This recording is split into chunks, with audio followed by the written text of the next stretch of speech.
नमस्कार जी। प्रकृति माँ के बारे में मैं बोलना चाहती हूँ। हम प्रकृति माँ को जो देते हैं ना, वो हमें वापस वही लौटाती है। जैसे हम में वाइब्रेशन दुःख की भेजते हैं, तो वो हमें दुःख देती है, और सुख की भेजते हैं, तो वो हमें सुख देते हैं या खुशी देती है।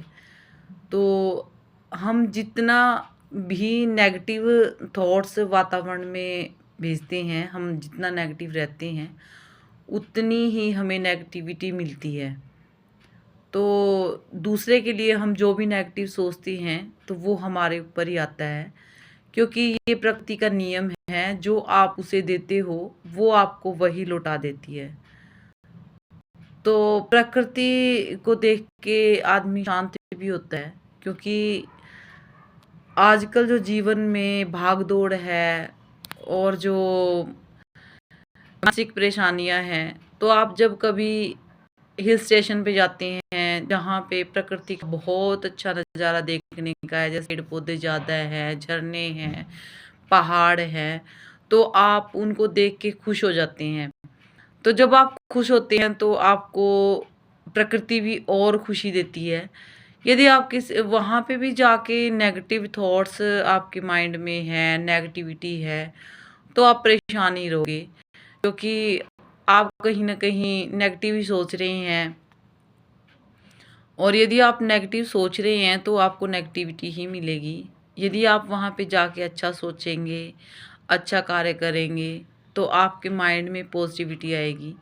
तो दोस्तों, आप जितना भी नेगेटिव रहते हैं, उतने ही आपको नेगेटिविटी खींचती है। तो आपको नेगेटिव नहीं रहना, आपको पॉजिटिव ही रहना है। यदि आप किसी भी कार्य को लेके नेगेटिव हैं, तो उस कार्य को करते हुए आपको नेगेटिविटी अपने अंदर नहीं लेके आनी। यही सोचना है कि ये कार्य होगा। तो जितना आप पॉजिटिव रहेंगे, तो प्रकृति माँ भी आपको उतनी ही पॉजिटिविटी देती है। तो दोस्तों, कहने का मतलब ये है, आप ब्रह्मांड में जैसी वाइब्रेशन भेज रहे हैं, आपको वो वैसा ही देंगे। तो आप जितना भी कोशिश करें, आप खुश रहने की कोशिश करें, पॉजिटिविटी फैलाएं। यदि आप दूसरों के बारे में नेगेटिव बात कर रहे हैं, तो आपको नेगेटिविटी ही मिलती है। और यदि आप किसी व्यक्ति की तारीफ करते हैं पीछे से, और उस व्यक्ति तक वो वाइब्रेशन पहुंचती है। यदि आप किसी की मंगल कामना करते हैं, तो वह मंगल कामना उस तक पहुंचती है। तो इसलिए दोस्तों, आप अच्छा ही सोचें, अच्छा ही करें, तो आपको भी जीवन में सुख मिलेगा। धन्यवाद।